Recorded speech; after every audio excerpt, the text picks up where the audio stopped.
Welcome to today's MJ News Digest, August 24, 2020. Here are today's headlines.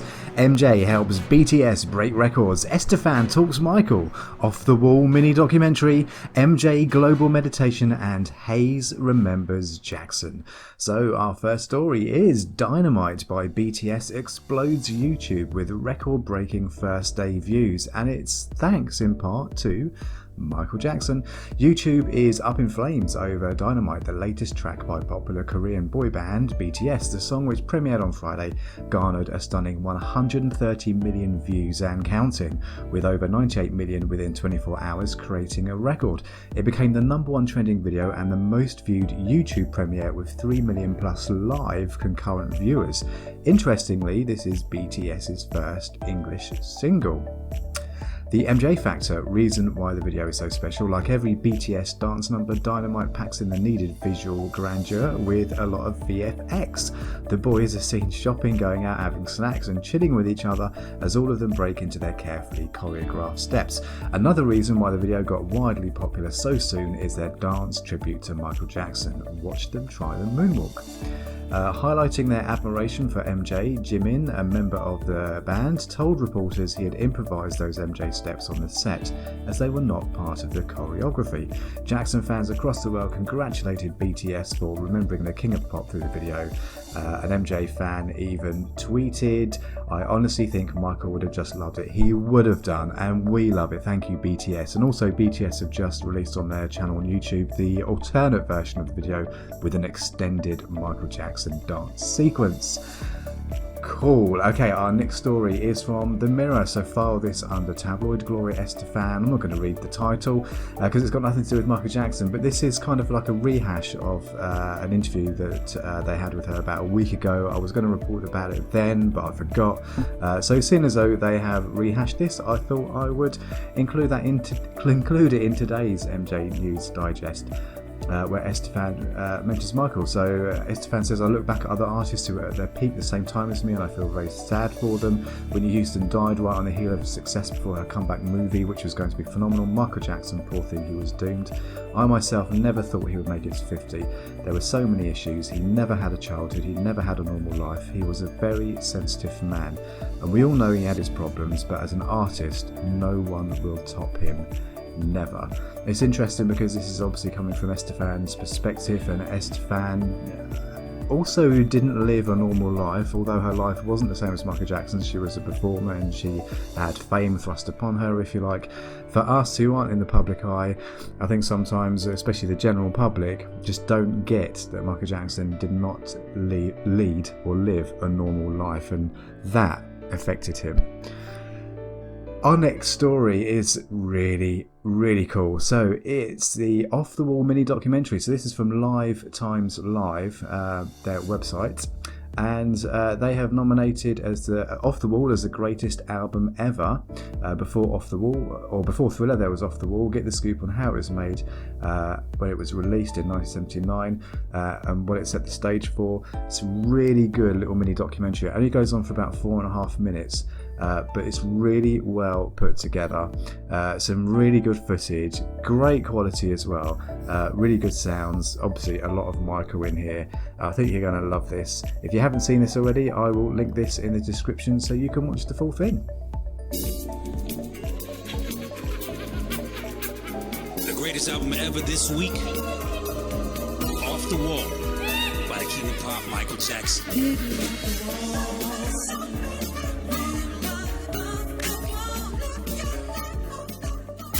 And our next story is over on Facebook. So this is from Major Love Prayer. It's a community on Facebook. We're sending out a major love. So a major love prayer meditation, Tuesday, August 25th, which is tomorrow from the time of recording this.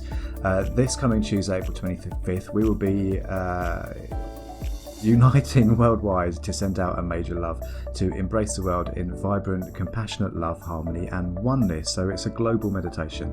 This will be the 130th 32nd consecutive monthly global Major Love Prayer in honour of Michael and his mission to heal the world, and it's his birthday month as well. Everyone is invited to join, whether you'll be online or not, and of all faiths or beliefs. Wherever you may be, we are one. So all prayer meditation times, or at the prayer meditation time, simply relax and centre yourself in calm, peaceful love. United in spirit and intention across the world, we form a global grid of major love. This love expands and grows to embrace each of us, our families, friends, neighbours, towns, countries, and all the world, loving all the world with all our hearts. Together we send this major love to comfort and strengthen those in need, to provide for miracles, to encourage and inspire cooperation, empathy, and thoughtful, loving action in this difficult time, and to hold everyone on our beautiful planet within a field of positive energy, resilient health, and hope. Check the time in your location below, and there's also a step-by-step process on the website www.majorloveprayer.org, or you can go to their Facebook. I will be linking this in the description below. The time for the UK is at 10 p.m. LA is at Pacific time, that's 2 p.m.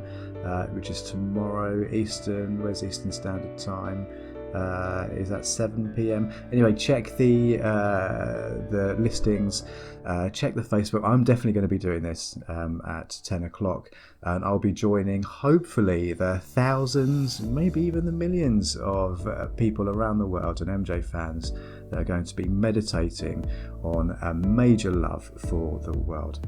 So the next story comes from Twitter, and this is from the amazing MJJRepository account. I will be linking that account. Great content as always. This is from Daren Hayes' recent, I think it was a Facebook Live, where he talks about MJ. There's 2 small videos here, and I will be including both of these. Enjoy.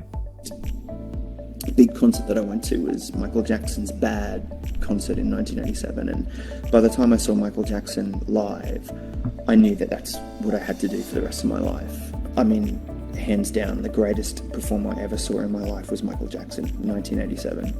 He was at the absolute top of his game, and if you've never seen anything like the drive, the passion, I was so close to the stage too, like the sweat, it was like Olympic level perfectionism, and it was a masterclass in genius. That I will never stop singing the praises of Michael Jackson. I just, the more the world picked on him, the more normal I felt, because I could look up to somebody that was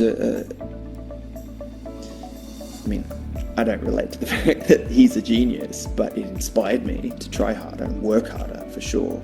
But I think his difference was one of the first times I ever really understood what difference was, I remember a slightly homophobic remark that one of my teachers made to me once. I used to draw Michael Jackson all the time, and my teacher looked at a picture of Michael Jackson and she said, he's very pretty, isn't he? He looks like a girl. And I remember at the time, the message that she was trying to send to me was that boys can't be pretty or boys can't wear makeup. I love that he wore makeup. You know what? And as far as I know, Michael Jackson was as straight as they come. But to me, he made me feel seen. He made me feel like I could dress up and I could be flamboyant and I could dress the way that I wanted to, and I could grow my hair long, and I could defy expectations, and I love that about him, and I loved what he did to the music industry and to genres and to just the level of perfectionism within his music and his dancing and everything was. Hayes is such an MJ stan. Okay, so here's the second video. His nephews, and Taj Jackson in particular, is one of the kindest people I've ever met in my life. And just, he and his brothers lost their mother. If you ever want a really great foundation, you should look up the D.D. Jackson Foundation, because what they do is they provide services and support for children who've lost loved ones. Well, for grieving family members in general, but their mother was murdered when they were children. Their father is Tito Jackson, of the Jacksons, and they lost their mum way too young. And the amount of abuse that I don't really care to hear what anyone's opinion is about, you know, the controversies around Michael Jackson. I have my own thoughts and feelings around that, but I can just tell you that that family are so kind and so gentle.